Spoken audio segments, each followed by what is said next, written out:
In front of all the stalwarts, I am going to present how to make VIA surgery easy. First is Osdex in the AC. Osdex has come because of the zonulodialysis. Just make 2.5 millimeter incision.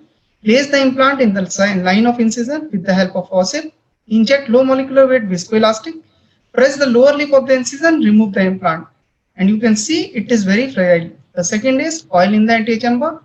In the case of phakic and pseudophakic eye, in the early postoperative period, if the oil is in the AC, make 2 millimeter incision at the limbus, inject the low molecular weight viscoelastic, press the lower lip of the incision, take out the full oil, and just put one suture, close the eye. PVD induction, use triamcinolone to stain the vitreous and use high magnifying lens. Place the cutter near the disc edge. With the sweeping motion, hook the posterior highlight with the high section. Induce the PVD in the posterior anterior direction.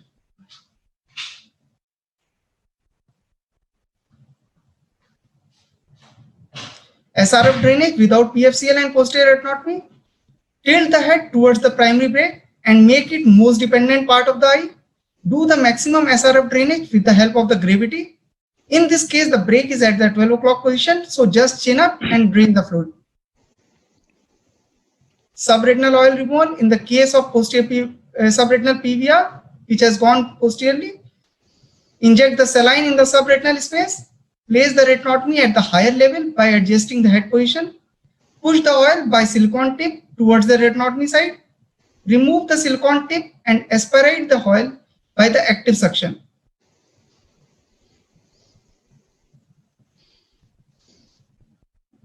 Subretinal band removal in the case of dense PVR. Place the chandelier and it should not be obliquely, it should be direct entry. Hold the band from one faucet and pull from the other faucet. By this technique, you will not lose the band behind the retina and you can take out the full band in toto from a very small retinotomy.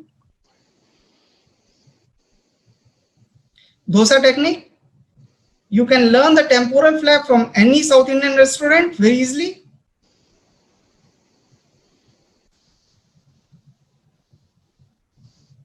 Temporal flap with chromo-visco-tempo technique. In this case, 180-degree flap I have used. Create the initial part of the flap with the finish loop. You can adjust the length of the finish loop. This is a wonderful instrument. Do it very gently. Don't tear the flap. Start peeling from one side, extend to the other side. Be very gentle. Place the flap over the hole and support it with the help of the color visco, followed by the fluid air exchange. Lamella-Macular hole. Surgeon has given the hypothesis that the vision loss in the tractional lamella-macular hole is because of the synaptic breakage at the outer plexiform layer. So remove the epiretinal membrane. Put the ILM transplantation. ILM flap will lead to the restoration of the fovea and the synapses and increase in the vision.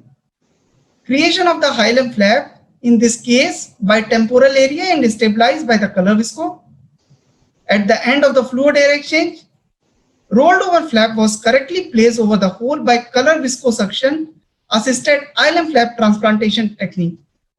It is very easy to maneuver the flap under the visco.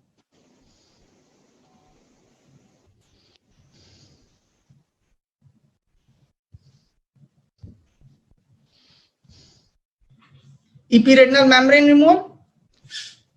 Hold the edge with the end grasping forceps. Hold the membrane very close to the macular surface to prevent its tearing. If abnormal adhesions are present, regrasp and strip towards the area of adhesion from the another direction. By this, you can take out the full ERM in toto.